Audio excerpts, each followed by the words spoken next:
Bonjour, vous êtes sur adenews.info et c'est parti pour votre revue de presse. Karim Wade fait le procès du régime et de la CREI, révèle le Populaire, citant des extraits de la déclaration de Karim Wade. L'objectif de cette machination est de me détruire politiquement, dit-il. Je refuse de payer la rançon, ajoute-t-il plus loin, cité par le même journal. Karim, toute griffe d'or, affiche Walfadjri. Il a fallu un combat épique entre les avocats de la défense et le président de la CREI pour que Karim Wade puisse lire sa longue déclaration dans laquelle il nie l'ensemble des accusations portées contre sa personne, indique le journal. Libération note que l'ancien ministre esquive les 85 questions du juge, s'y ajoute selon ce journal que ses avocats recusent le président de la Cour, une information sur laquelle revient également le quotidien Enquête. Karim Wade, la voix de la contestation, estime l'Observateur à travers sa manchette. Hier, à la barre de la CREI qui s'est transformée en une scène de théâtre,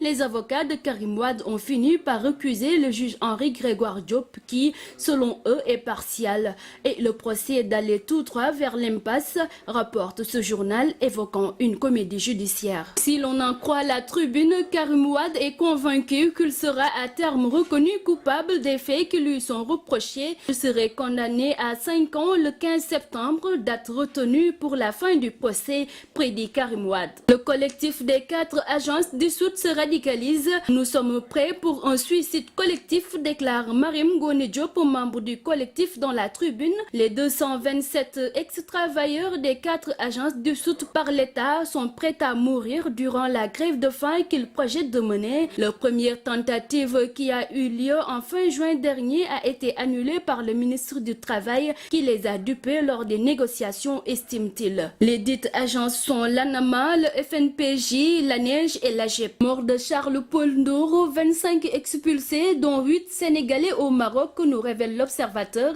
Les conséquences de la mort du jeune Sénégalais le vendredi dernier à Tanger au Maroc se sont soldées par des poursuites judiciaires à l'encontre des subsahariens. Le verdict est sans appel et s'est conclu par la décision d'expulser 25 ressortissants subsahariens, dont 8 Sénégalais vers leur pays d'origine. De même source, on annonce également la condamnation de 10 autres à peine de 10 mois ferme. Ces subsahariens ont été reprochés d'attroupement non autorisé sur la voie publique, le non-respect des ordres donnés par les agents de la fonction publique et la participation à une manifestation non autorisée. Et divers, Ebola, les 5 Sénégalais arrêtés au Nigeria finalement libres. Ces 5 Sénégalais arrêtés lundi en même temps que 35 Congolais à Lagos ont été finalement libérés. Les fonctionnaires de la santé nigériane suspectaient nos compatriotes et les Congolais d'avoir été en contact avec le virus Ebola, mais les tests effectués se sont révélés négatifs, informe Libération. Sport performance au mondial de basketball, le Sénégalais Gorgui Sidian dans le top 5 nous informe l'Observateur.